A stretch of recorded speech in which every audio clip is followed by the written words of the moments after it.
اور صحابہ کا یہ مزاج تھا، اتنی سی بھی کبھی ان سے غلطی ہوتی تو تڑپ جاتے۔ ایک صحابی تھے حضرت ثعلبہ بن عبد الرحمن رضی اللہ تعالیٰ عنہ، انصار میں سے تھے۔ حضرت جابر ابن عبداللہ فرماتے ہیں کہ حدیث کے راوی ہیں، وہ فرماتے ہیں کہ یہ حضرت ثعلبہ بن عبد الرحمن رضی اللہ تعالیٰ عنہ اکثر نبی پاک کی بارگاہ میں بیٹھا کرتے، حضور کے خادم تھے، اللہ کے محبوب، چھوٹے بڑے کام بتاتے۔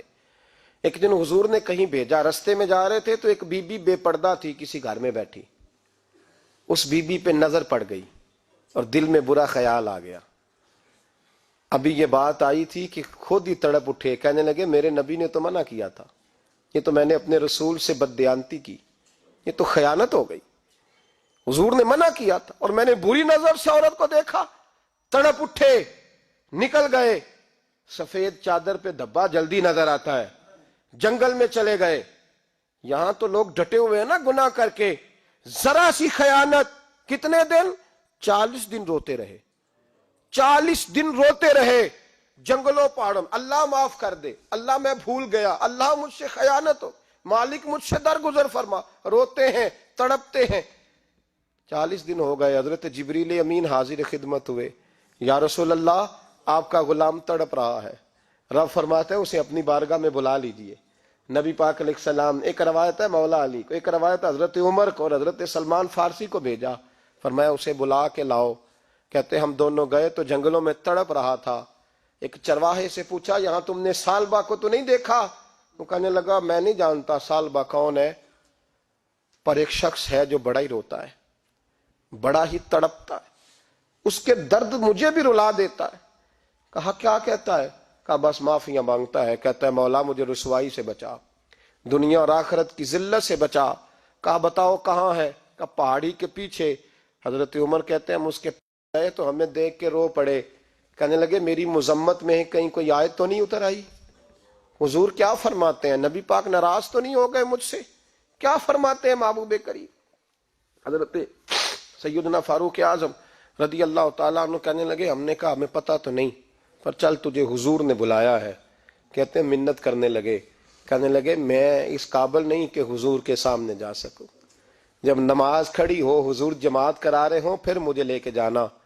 کہتے ہیں ہم لے کے آئے تو حضور مغرب کی جماعت کرا رہے تھے، پیچھے کھڑے ہو گئے۔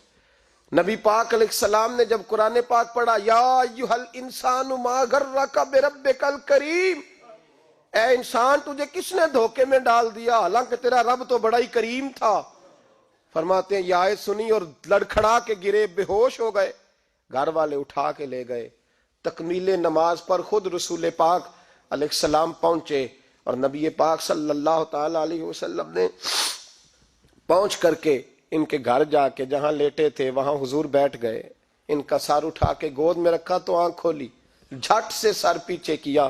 حضور میں اس قابل نہیں کہ آپ میرا سر اپنی گود میں رکھے، میں بڑا گناہگار ہوں حضور، میں نے خیانت کی ہے، میں نے حضور آپ کے پیغام سے اتنی بڑی خیانت کی۔ میرے محبوب نے پھر سر اٹھایا، ماتھا چوما، بالوں میں انگلی پھیری، فرمایا تجھے مبارک ہو، رب نے تیری توبہ قبول فرما لی ہے۔ کہا یا رسول اللہ اللہ نے قبول کر لیا؟ فرمایا ہاں۔ پھر حضور کے چہرے پہ دیکھا اور آنسوؤں سے آنکھیں بھر کے کہنے لگے محبوبہ بتائیں آپ مجھ سے راضی ہیں کہ ناراض ہیں؟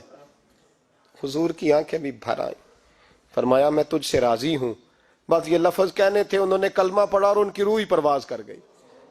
میرے محبوب پاک علیہ السلام جنازے کے ساتھ خود چلے۔ حضرت جابر ابن عبداللہ رضی اللہ تعالیٰ عنہ فرماتے ہیں حضور جنازے کے ساتھ چلتے، ایک قدم یہاں رکھتے، ایک ذرا ہٹا کے رکھتے، پھر ہٹا کے رکھتے، یا رسول اللہ یہ کیا ہے؟ فرمایا اس نے بڑی اعلیٰ توبہ کی ہے، 70,000 فرشتے اس کا جنازہ پڑھنے آئے ہوئے ہیں، جنازے میں فرشتے آئے ہیں۔ بھائی ذرا سی خیانت ہوتی تو وہ تڑپ جاتے، تو بھی تو حساب کرنا، میں بھی تو حساب کروں نا۔ کتنی خیانتیں صبح سے شام تک، شام سے صبح تک، کتنی خیانتیں، ہماری خیانتیں ہمارے اپنوں کے ساتھ، ہمارے قریبیوں کے ساتھ، ہمارے عزیزوں کے ساتھ، اور پھر ہماری خیانتیں ہمارے منصب کے ساتھ، پھر ہماری خیانتیں ہمارے عہدوں کے ساتھ، اور پھر سب سے بڑھ کر خدا کے ساتھ، دین کے ساتھ۔ معاذ اللہ ہماری خیانتیں رسول اللہ صلی اللہ علیہ وسلم کے پیغام کے ساتھ۔ ایماندار بنے، دیانتدار بنے۔